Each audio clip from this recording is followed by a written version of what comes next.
Shalom Adonai, Yeshua HaMashiach, Hamalé, Hamalehim. É uma alegria estar mais uma vez convosco para podermos fazer mais um vídeo acerca da Palavra de Deus.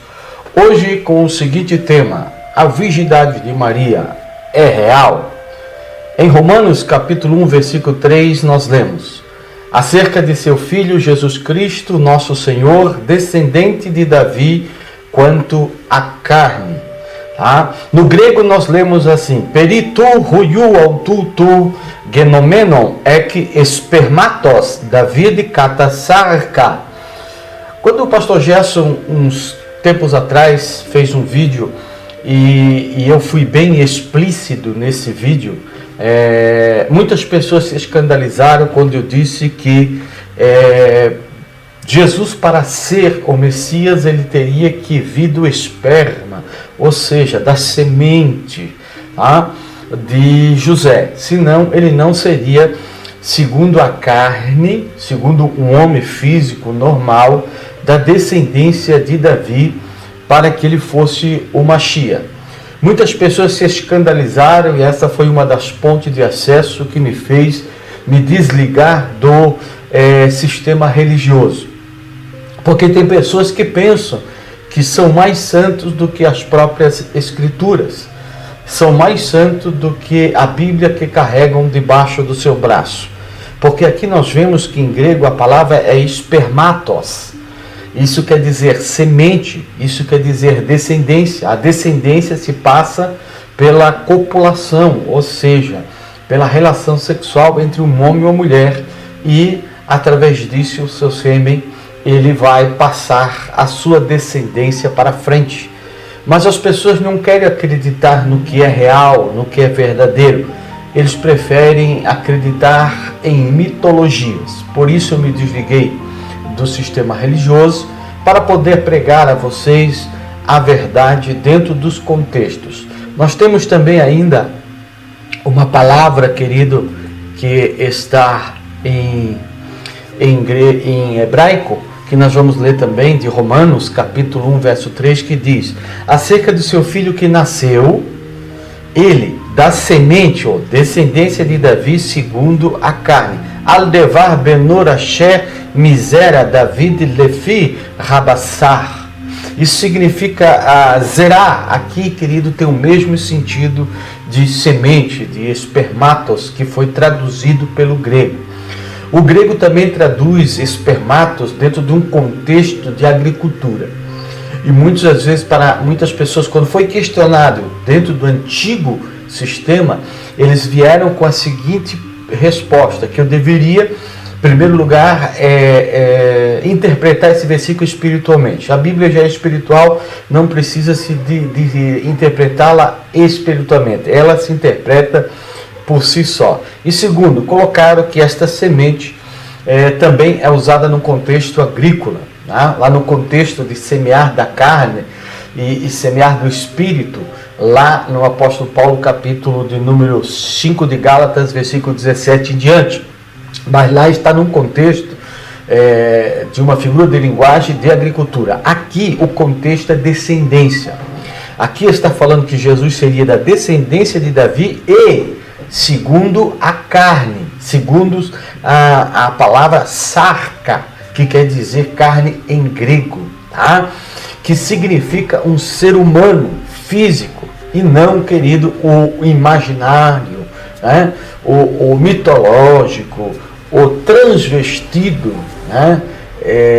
Cristo que foi criado em cima, querido, da força da necessidade do sincretismo, para que pudesse se moldar aos costumes pagãos da época. Tá? Vamos para frente.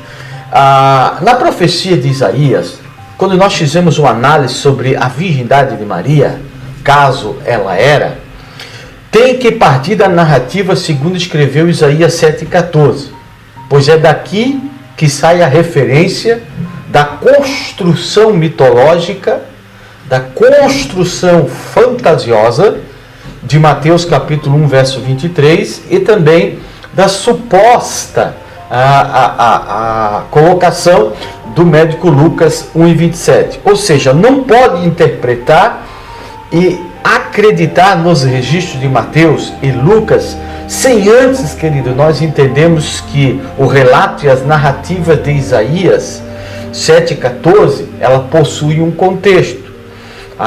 E esse contexto ele é paralelo. E a prerrogativa deve ser dada ao texto mais antigo. Ou seja, nós temos que pegar a fonte que Mateus está dizendo, que ele obteve a informação para passar para nós.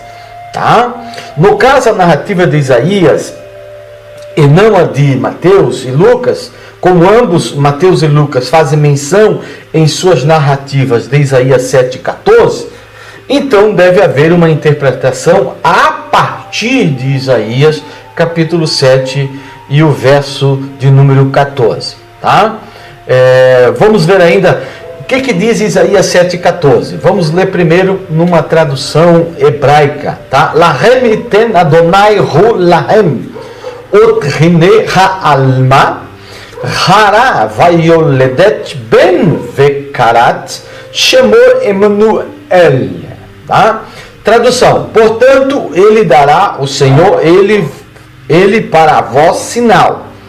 Portanto, ele dará, o Senhor, ele para vós sinal. Eis que a jovem moça, donzela, grávida, dada um filho, e dele por o nome Emanuel. Paráfrase: portanto, ele, o Senhor, vos dará para vós um sinal. Eis que a jovem grávida, dada um filho, e deu-lhes por sobrenome Emanuel. Conceito teológico: ao analisar alguns vocábulos hebraicos, terão seríssimos problemas contextuais. Nós vamos ter vários problemas sérios, problemas contextuais. Vejamos, o vocábulo hebraico ha'alma tem significado de a jovem, segundo as versões correntes em português, que é Almeida Revista Atualizada, Almeida Revista Corrigida e Almeida Corrigida Fiel. E estão totalmente equivocadas essas versões, pois o vocábulo hebraico descrito acima significa a jovem e não a virgem.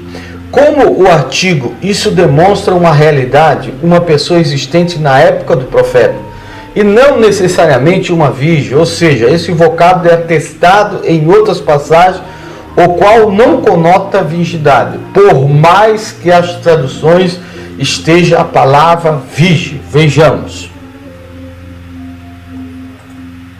Vocábulo hebraico, hará. Hará tem o significado de grávida ou conceber. Segundo as versões correntes em português, ARA, ARC e a ASF, elas se equivocam em algumas passagens, e principalmente nessa também. Pois o vocábulo hebraico descrito acima na narrativa, de Isaías 7:14, no texto hebraico relata o significado de grávida, isso no sentido de adjetivo, e não conceberá, no sentido de um verbo estando no futuro. Ou seja, esse vocábulo é atestado em outras passagens com o significado de gravidez e não com a conotação de verbo no futuro, como Gênesis 38:24, Êxodo 21:22, 1 Samuel 4:19, 2 Samuel 11:15 e Isaías 26:17. O vocábulo hebraico acima descrito, ao ser utilizado como verbo, não relata seu uso no futuro, e sim no passado. Além do mais, a raiz é usada para descrever o resultado de relações sexuais, como nos seguintes textos, que nós vamos ver agora, querido. Em Gênesis 38:14, e aconteceu que, quase 3 meses depois, deram aviso a Judá, dizendo: Tamar, tua nora, adulterou, e eis que está grávida do adultério. Então disse Judá: tirai-o fora para que seja queimada. Vai ri que mi sheloshi rodashimi vayugad li rodá lemo zanetá tamal kalaterra vegam hine hará, quer dizer grávida, adjetivo. Lizer nonim vai omer Yehuda Yotziuha Vatisaref, tá? Para que vocês venham entender um pouquinho do hebraico e de como foi manipulado para chegar a Mateus, para chegar a essa mitológica declaração, inventada declaração. Houve muitas adulterações de fontes e de textos que nos revelam a verdade. Êxodo 20:12 diz ainda: se alguns homens pelejarem e ferirem uma mulher grávida e forem causas de que aborte, porém, se não houver morte, certamente será multado conforme o que lhe impuser o marido da mulher e pagará diante dos juízes. Verri inatsu anashim venagefu isha hará, ou seja, mulher grávida, isha hará, Vayatzeu Ialadeiha Velor Irei Ason Anosh Yanesh Kaasher Yashit Alaiv Baal Haish Venatan Befilim, tá? Para que vocês venham entender. Aqui está, querido, uma prova dentro do dicionário hebraico, tá?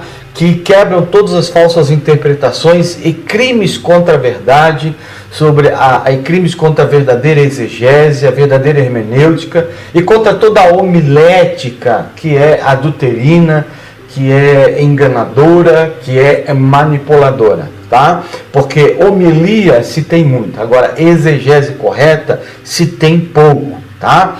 Nós vemos aqui que o verbo hará, conjugado no passado, ou seja, nos dias da profecia e não no futuro, conceberá, como quer afirmar os tendenciosos teológicos marionetes do sistema, que diz: a mulher conceberá para jogar para o futuro, para se associar à declaração mitológica invencionada pelo nosso querido escritor, ou sabe lá quem foi, o escriba do livro do Evangelho de São Mateus, tá?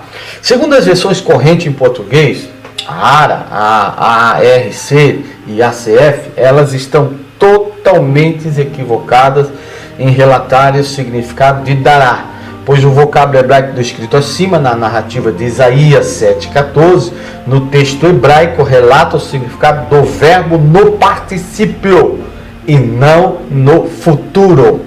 O texto em grego diz: diatuto dosei kyrios auturrimin, semeiam redou te paternos, engastres rekei kai teketai ruion kai kalesseis tu onoma autu Emanuel.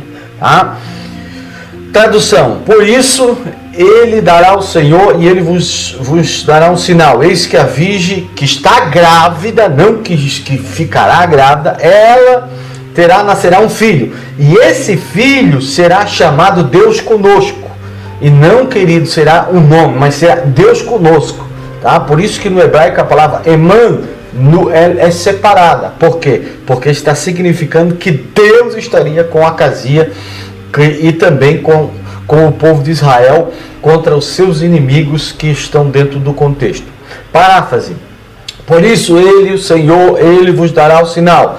Eis que a virgem grávida terá e nascerá o filho, e se chamará o seu nome Deus conosco, Emanuel. Tá?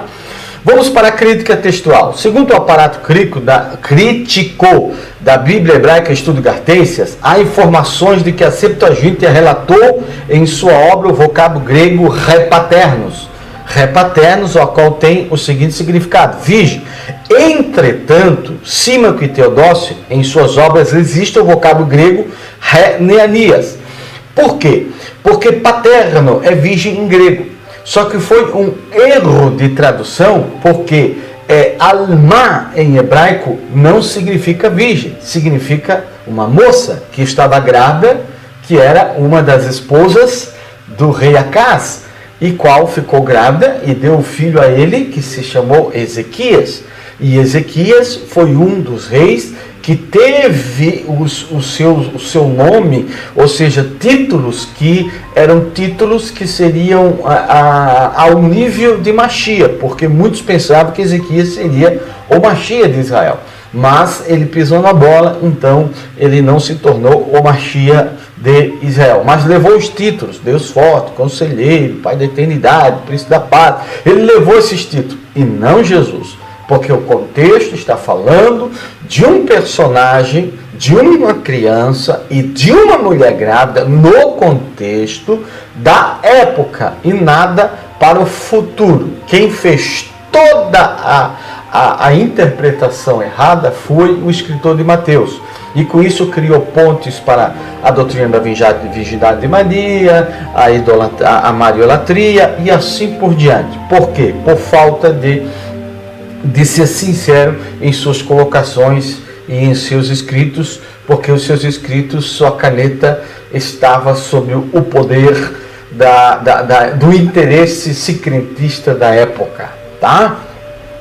Quando nós fizemos, irmãos, dentre as fontes da Septuaginta, Áquila, Símaco e Teodócio, quem tem a probabilidade de estar certo?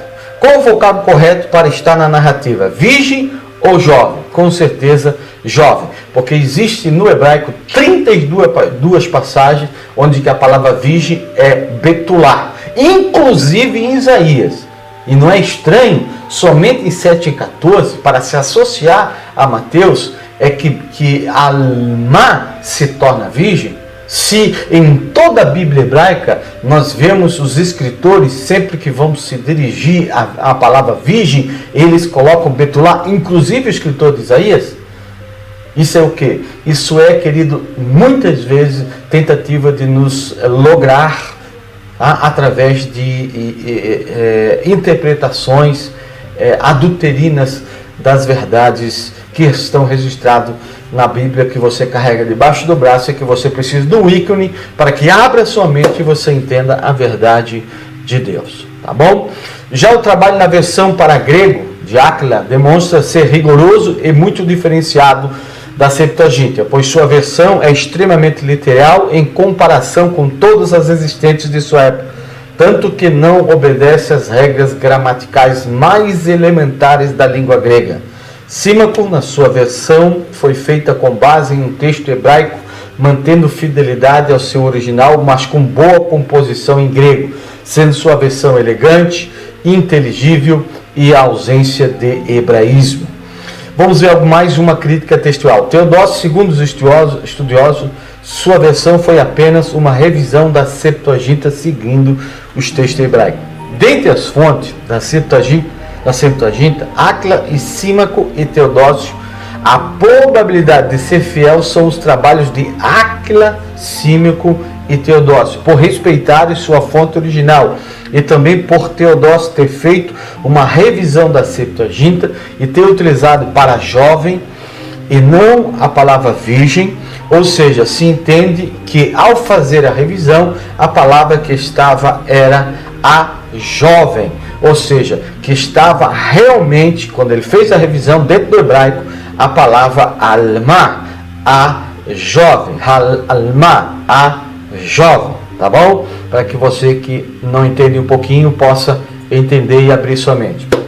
Este vocábulo hebraico específico para a palavra virgindade, em relação ao vocábulo hebraico alma, o que significa betular, no sentido hebraico, a palavra virgem, cujo vocábulo é atestado mais de 10 vezes na Bíblia hebraica, ou seja, tem até 32 vezes, mas aqui nós vamos colocar 10 vezes. Então todas as referências estão aí, é só você parar o vídeo, você olhar as referências, tá? E fica esta pergunta: qual a razão desse vocábulo tão específico para a virgindade não está na narrativa de Isaías 7,14, se em todo o livro de Isaías depois está a palavra betular para a virgem? Você não consegue enxergar um pouquinho de tendenciosidade? Um pouquinho de manha? Um pouquinho de de tendenciosidade adulterina das Escrituras para se adaptar a certos interesses eclesiásticos da época que vivia os nossos pais da igreja? Pare para pensar um pouquinho, tá? E que Deus possa te abençoar e que você não venha se escandalizar quando eu digo que José ele tem que ser do espermatos, tá? Da semente de Davi, né? Da raiz de Jessé. Se ele não for, então ele não é o Mashiach. Shalom Adonai, que Deus possa abençoar a todos.